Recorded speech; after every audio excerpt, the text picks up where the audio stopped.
Hey there, writer rebels.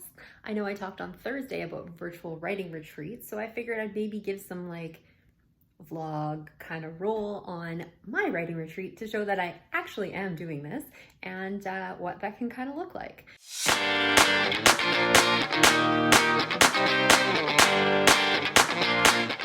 Hey there, writer rebels. It's me with an extra video this week.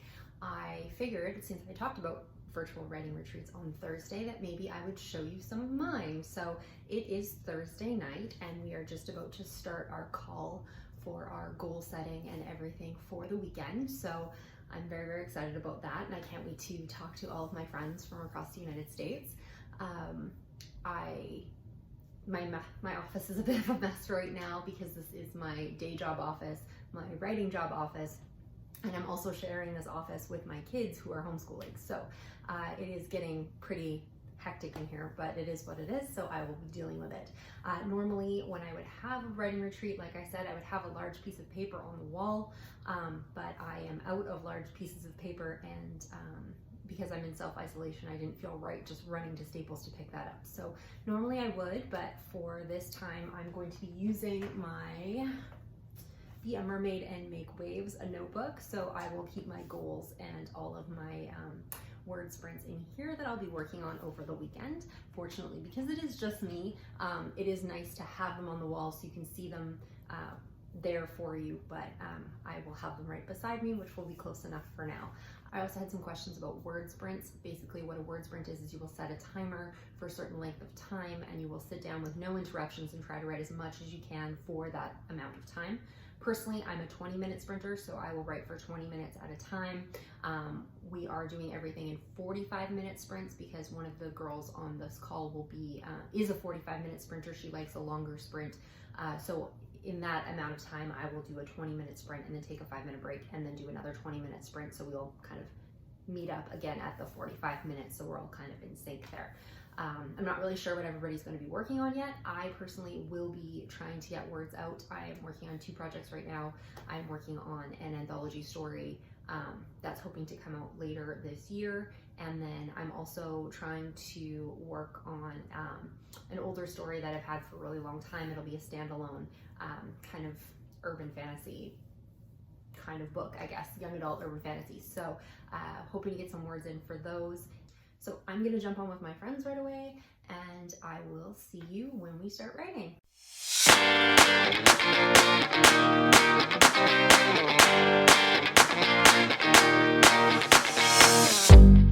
Good morning, rebels. So I'm gonna have to be a little bit quiet on this section because not everybody in my house is awake. It's super early Friday morning. We are basically gonna try and get started.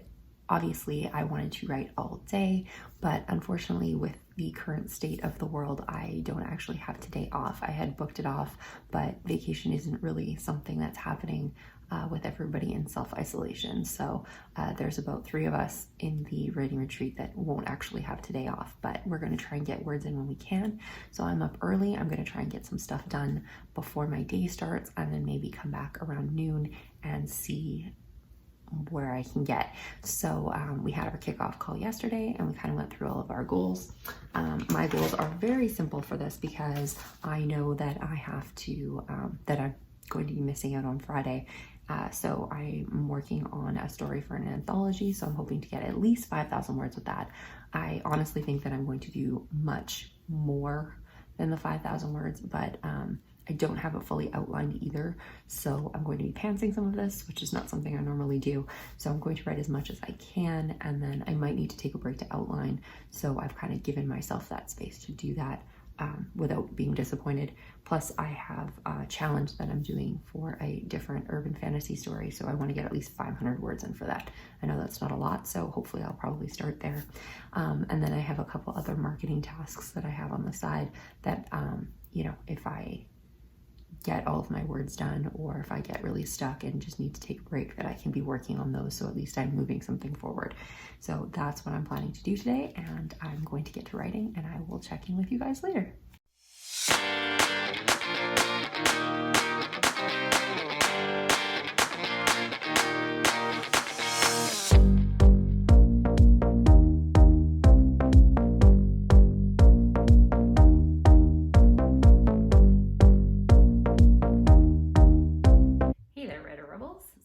just finished our Saturday check-in call.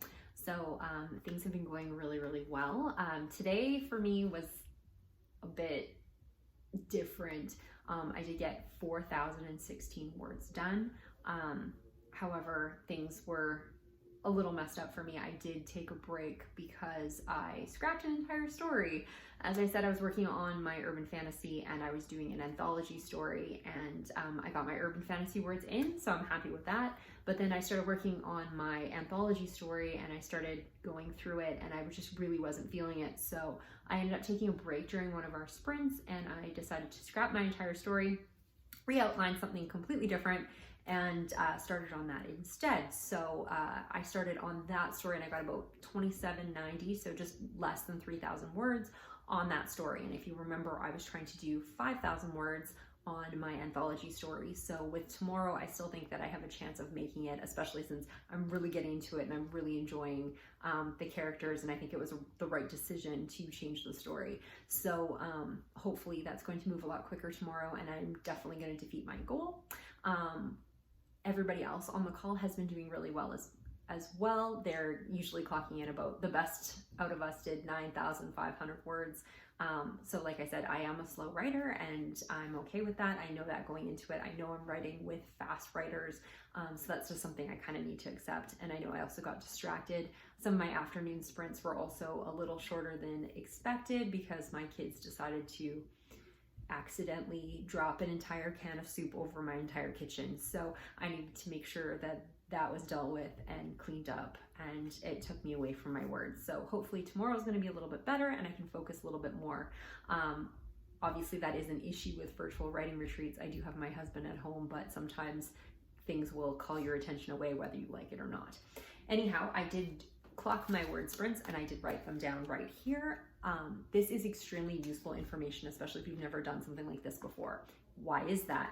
Because I can go through here and I can take a look at all of my sprints and see what my sprinting time was, or I mean, my words per sprint were. So I started about 539 words for my first sprint and progressively started to get a little bit better, and was a lot better in the afternoon. I tend to be an afternoon writer. I already know this about myself, so I always tend to do a little bit better in the afternoon.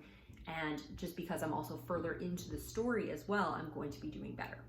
So this is something that obviously I like to do more work in the afternoon, and that was when I got interrupted, so it did impact my word count.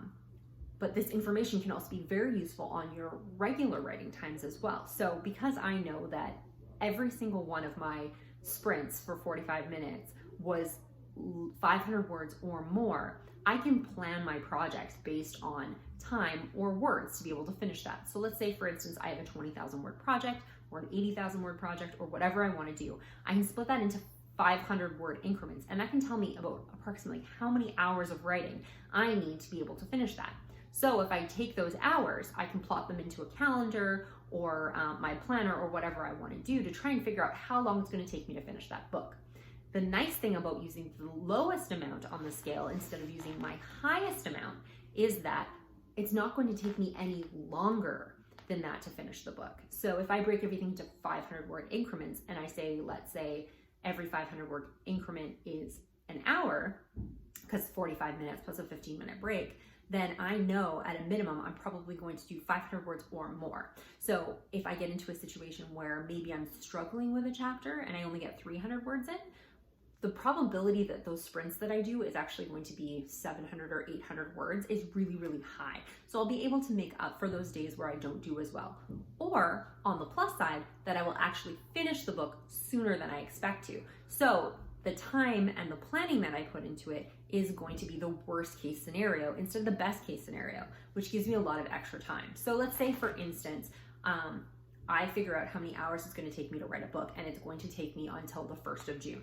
So if I follow my schedule all the way through and I do my sprints, I'm probably going to be finished before the 1st of June because I'm likely going to write more than 500 words in an hour. However, if something were to happen, if I were to get sick or I get behind or something like that, or I miss a day, then I can probably still make it up and still hit that 1st of June deadline unless I lose complete weeks.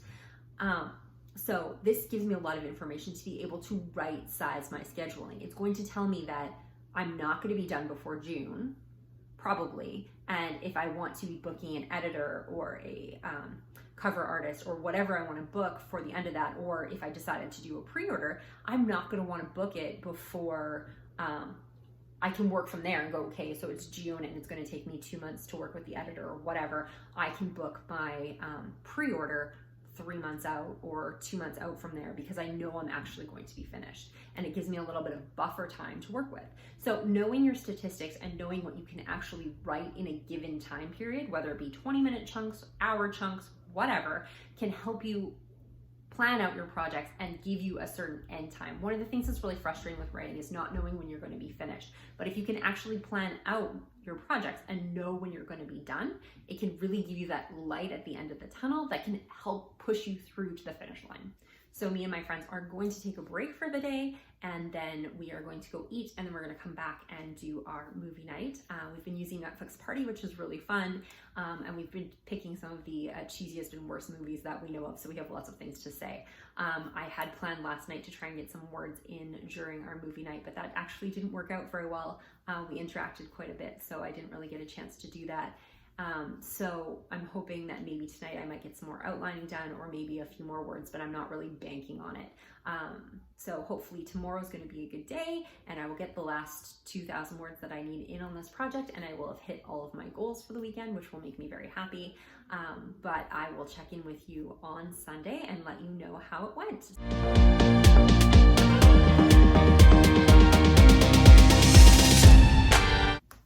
Hey there, Rebels. So we made it to the end of the virtual writing retreat. We did basically 5 sprints today, got up a little bit later, had a break for lunch, and wanted to leave our evening free just so everybody can get back to their life. So yeah, we did about 5 sprints today, and I did just shy of 4,000 words, so 3,962. Which is, just shy of my goal from yesterday where I did over 4,000 words. So yeah, very, very productive day for me. The beautiful thing about doing a virtual writing retreat is any physical retreats I've ever been on Sunday, you never get anything done.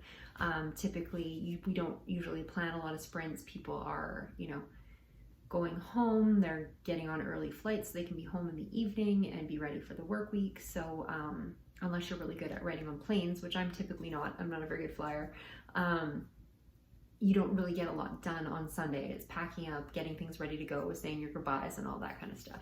So today was a very productive day, and considering that I lost out on Friday, I needed to make that up anyway. So some of the girls that have been writing all 3 days have put in like astronomical word counts. For myself, I did over 10,000 words between Friday, Saturday, and Sunday. I did have to scrap some of them, like I said, because I worked on a story that I'm no longer doing.